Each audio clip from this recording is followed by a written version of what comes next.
All right, what up you guys? John's Moto Garage. Welcome back to the channel. Today we are taking this new Indian, hold on a second, bro. Indian Chief Bobber Dark Horse out for a spin. This one's a 116 Thunderstroke. It's going to be 120 foot-pounds of torque, 6-speed transmission, blacked out bobber style. As you can see, the cut rear fender, solo seat, pretty cool motorcycle. When this came out, everybody's like, dude, Indian's doing it again, bro. They're like ripping off Harley because Harley's got the Street Bob, and now Indian has the Chief Bobber, bro. Like, how could they, man? And who knows, maybe they did rip off the Street Bob. I couldn't tell you because I'm not the one who designs it and comes up with these ideas. But once again, like, as a consumer, who cares? We got more options. And so if Indian wants to come up with something that's gonna one up or compete with Harley Davidson, then that's more power to them and more power to the consumer at the end of the day. So yeah, this is going to be like your kind of standard cruiser. So looking at, let's take Harley for example though. Harley, you've got your Sportster, you've got your Dynas, now you've got your Softails, and then you've got your you know, big touring motorcycles. This bike is the kind of one that lays right there in the middle. So you've got your, let's say Indian, you've got your Bobber, Scout Bobber, or Indian Scout rather. Anyway, but you got your Challenger and your big Chieftain, and then you got this guy right there in the middle. And so these are interesting bikes because I think they cater to a pretty broad audience for motorcycles. Somebody who's newer into motorcycles may not be super turned off by this bike because it's not super big, you know, it doesn't have the full fairings and all that thing. But also somebody who's been riding and has the experience could still be stoked on this motorcycle because it is a big enough bike to be comfortable in the city but still handle just fine at freeway speeds. And equipped properly, you're going to be fine running this thing touring. The thing I always say when you're comparing, you know, Harley versus Indian, or really doing any comparison, at the end of the day you just got to pick the bike that you like the best, whether it be for the ride, for the feel, for the style, or for a combination of all of those, which usually it is a combination of everything. You pick what works best for you. All right, let's pump this into sport mode. So you throw a leg over this bike. For a new rider, this is going to be, it's going to feel like a big intimidating motorcycle, but once you're comfortable on a motorcycle, they all kind of feel the same. And this bike does not feel super big. It sits nice and low to the ground. It doesn't feel super wide. It doesn't feel cumbersome. Definitely compared to the Bobber, you know, the smaller counterpart, yes, it feels a little bit bigger. I can tell it's heavier in the front, so low speed handling is going to be slightly more tedious on a bike like this. But that's something, you get used to the throttle, you get used to the bike, you learn how to do your you know, low speed maneuvers, and you're going to be just fine on whatever. How much does this thing weigh? 670 pounds dry weight. It's a 4-gallon tank. So this throttle, very twitchy.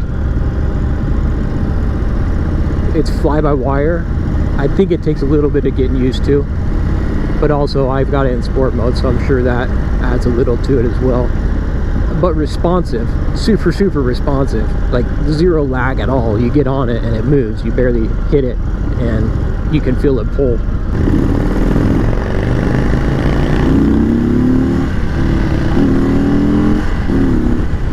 Yeah, man, she definitely pulls. Yeah, it pulls pretty hard, especially compared to most V-twin cruisers out there.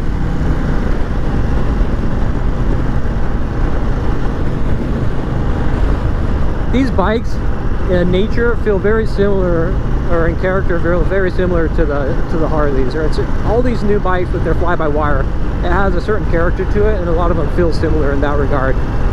But yeah, quick bike, gets up and goes, no problem. But yeah, this thing has standard or electronic cruise control. So you got cruise control and everything.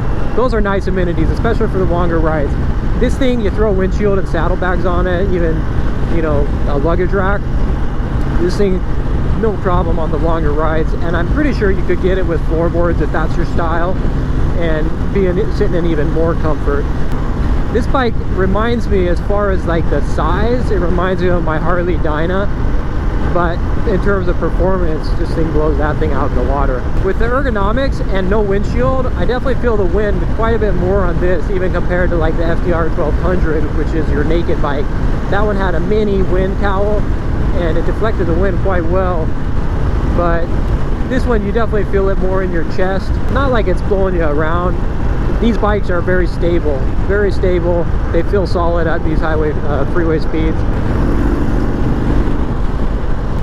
Man, I can tell this thing though, you know, without the confinement of a group ride or the restrictions,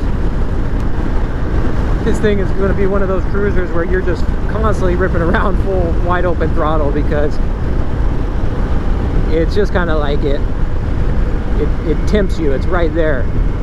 And that's one thing I love about modern cruisers. I was saying this on my other video with the Scout Bobber.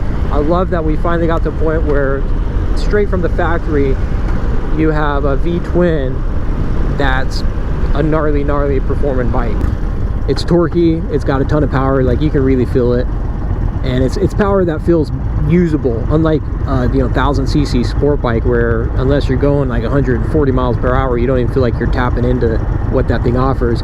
This bike, just cruising through the barrio, you're actually getting a taste of what it has to offer. So this bike overall, in a nutshell, fun bike, no complaints. You know, it just comes down to what your style is and what you're looking for. I've ridden the Harley 107, this 116 versus the 107, I think no doubt is going to take the cake. Now versus the 117, I don't know. But again, like, what does it really matter? You know, are you going to be out there racing people stoplight to stoplight all the time on a bike that you didn't even necessarily build? Like, none of us came up with the engineering to get the performance out of these bikes, so can we really brag? You know what I mean? I think there's more bragging rights if you have the skill to take a slower bike and beat somebody on a faster bike. That's where your bragging rights are. But taking a bike that's already built fast that you didn't build, I don't think so. This one is a shredder, no doubt about it. Tearing up the streets. I would love to see somebody take these Indians and do like performance or club style Indians where they're all ripping wheelies. A stunt Indian, I guess is what I'm saying. I'd love to see a stunt Indian Chief Bobber. I think it would look super rad. Get some taller suspension on the rear, get, you know, a proper stunt bar setup where you got just a riser with pullbacks and a motocross bar. That would be cool, man. I think that would be cool, and I don't think it would take a lot. And as far as the power goes, there's no doubt the bike would be able to do it. So what are we waiting for, man? Is anybody going to do it? I think that's going to do it. In conclusion, another really awesome bike offered by Indian Motorcycles. One more cool option out there. Does it beat the Harley? I don't know. Is it a Harley Street Bob ripoff? Who knows? Who cares? It's another option for us consumers out there. So I think that's a good thing. What do you think? Let me know below. Drop a comment, like, subscribe if you dig it. The support is appreciated. Little walk around. Cool bike, man.